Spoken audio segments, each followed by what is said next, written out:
Well, President Trump's insistence on imposing tariffs on imported aluminum and steel is rock-solid economic policy, long overdue. The perfect political decision as well, and it's simple to judge just how correct President Trump is on all of this. Just listen to all of the usual swamp creatures, the business establishment, K Street, the Business Roundtable, all of them howling and snarling about the president's insistence that U.S. trading partners no longer exploit our markets, but rather engage in fair, reciprocal, balanced trade.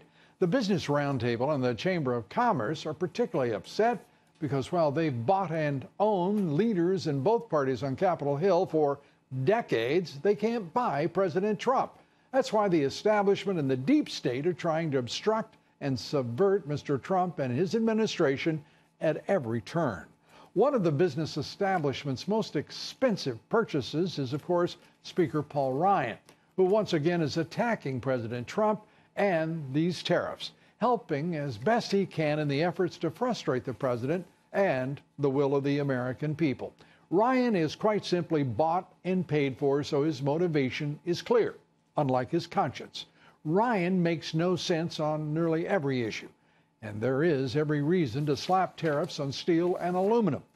The steel being dumped in this country is subsidized by governments, in particular China, priced dramatically below cost in each of those countries, and this.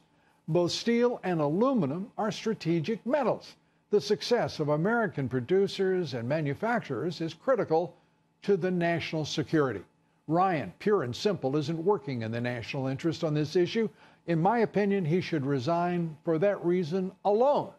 Ryan and his lot have the temerity to argue with President Trump. They have become simply obstructionists. Look at the new Trump reality. Morons, some of them in the business press, tried to make a case that the Trump tariffs were misguided, that for 3 days last week the markets were falling because of the tariffs and the likelihood of a trade war. Now those markets today surged more than 1%. The Dow rallied more than 300 points as the president warned he will not back down. The markets have added trillions of dollars in value since he was elected. Consumer confidence at an almost 20-year high. Weekly jobless claims just hit the lowest level since 1969. Manufacturing is expanding at the fastest rate since 2004. And thanks to President Trump's tax reform and tax cuts, Americans' income after taxes saw the biggest gain in more than 5 years. This president has made it clear that he intends to put America first, to put American workers first, standing up to the establishment elites, multinationals, and K Street, who have had their way for several decades now, and at the expense of working men and women, their families, small business, and our middle class.